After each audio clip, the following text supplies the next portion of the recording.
Well, firstly, man, I want to give a special shout out to my guy Kodiak Broncos. Make sure you guys go check out his channel. He called this in the offseason. Not gonna lie, I thought he was a little bit cuckoo for saying it, but he said Troy Franklin was gonna have such a big bounce back year that he was going for 1,200 plus yards. And now, just 2 weeks into the season, and after having a really good offseason for Troy Franklin, he does not look crazy at all. In fact, Troy Franklin right now is on pace for 102 catches and just over 1,100 yards. And that's really with one very productive game.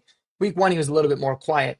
He's also projected for 8 touchdowns. So shout out to Kodiak for knocking this. But we're going to deep dive into Troy Franklin. How good can he be? And is he ready to overtake Cortland Sutton as the Broncos wide receiver one? And if that is the case, that is best case scenario for the Broncos, right? Because I do love me some Cortland Sutton, but I think Cortland Sutton is a lot more effective and a lot better as a receiver and for the Denver Broncos if he is not wide receiver one, because his ceiling we know is kind of maxed out at this particular point.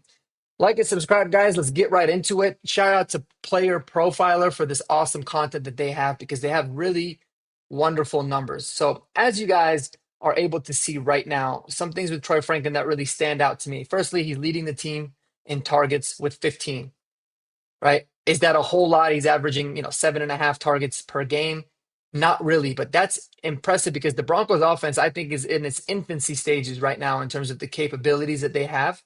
He's also getting about 22.7% of the target share, which is very high, and 43% of that in the red zone, right? Again, it's very early, so some of these are going to be inflated, but that's really, really good.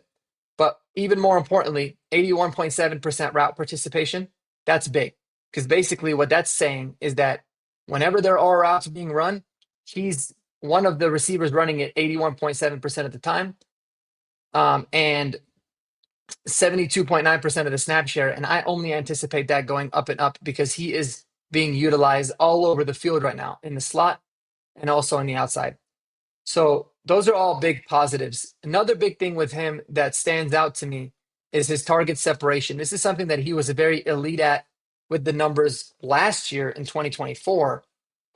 He was one of the upper tier wide receivers, but it was something that you kind of looked at a grain of salt because his snap share was pretty limited. We know that he was being utilized more as the deep guy, so you'd expect for these numbers to go up. But even this year, when he's not running deep routes all the time, he's still creating a lot of separation. So that's going to be a really important metric to keep monitoring for Troy Franklin and this Broncos offense as a whole.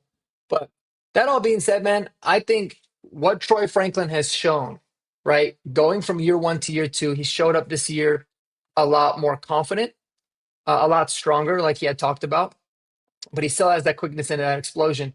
And he's a lot more um, polished with his overall route running. And I think the fact that the Broncos have really been training him and utilizing him to learn two different positions has actually helped him a whole lot because it's allowed for him to grow and develop as a receiver in the slot against different looks against slot corners, but also be able to still win outside. And I think that's huge. And kudos to him, man. I think it was Benny Fowler that I talked about earlier in the offseason that it might have been Benny Fowler, it might have been somebody else. He said that he spent some time with Troy Franklin. He's one of the hardest working wide receivers that he's been around. He's very smart. He's very intellectual.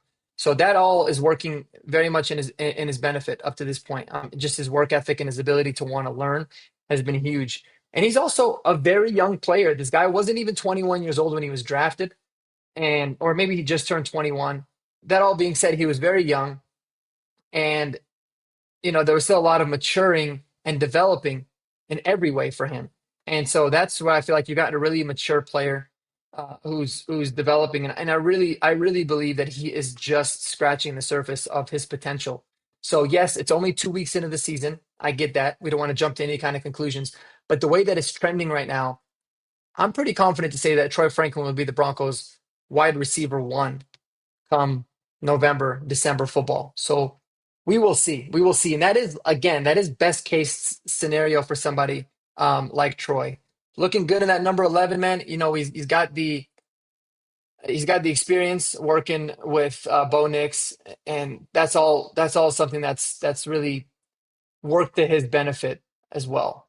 Another thing too that I noticed here on the player profile stats is he's number one right now in designed targets. So the way that they kind of metric that is they have a way to be able to know, okay, this is, this was something that was designed specifically for him to be able to get the ball and go. And that's a really big plus because the offense is starting to trend that way. And I like it. If we're going to have a little bit of bumps in the road offensively, and it means that, things aren't going to be as smooth as they haven't been, as we transition our number one receiver to being Troy Franklin, I think that's a good thing. Because what that does is it allows for defenses to now take a little bit of their attention away from Cortland Sutton and puts it on Troy Franklin. And what does that do? That opens up opportunities for Marvin Mims to make plays.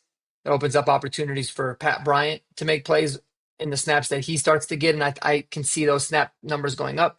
Obviously, once Evan Ingram gets healthy, it's going to open up opportunities for him. But most importantly, it's going to allow a lot more one-on-one opportunities and a lot less attention going towards Cortland Sutton. So I think for him, albeit his numbers overall might take a dip, I think the effectiveness of his play when he makes those catches and all that will be very much increased. So very, very good things trending, man. It's something to definitely keep an eye on with Troy Franklin. Hopefully he can continue to build off and we'll go from there. Let me know what you guys think about Troy Franklin being the Broncos wide receiver number one down below in the comments. And until the next video, peace out.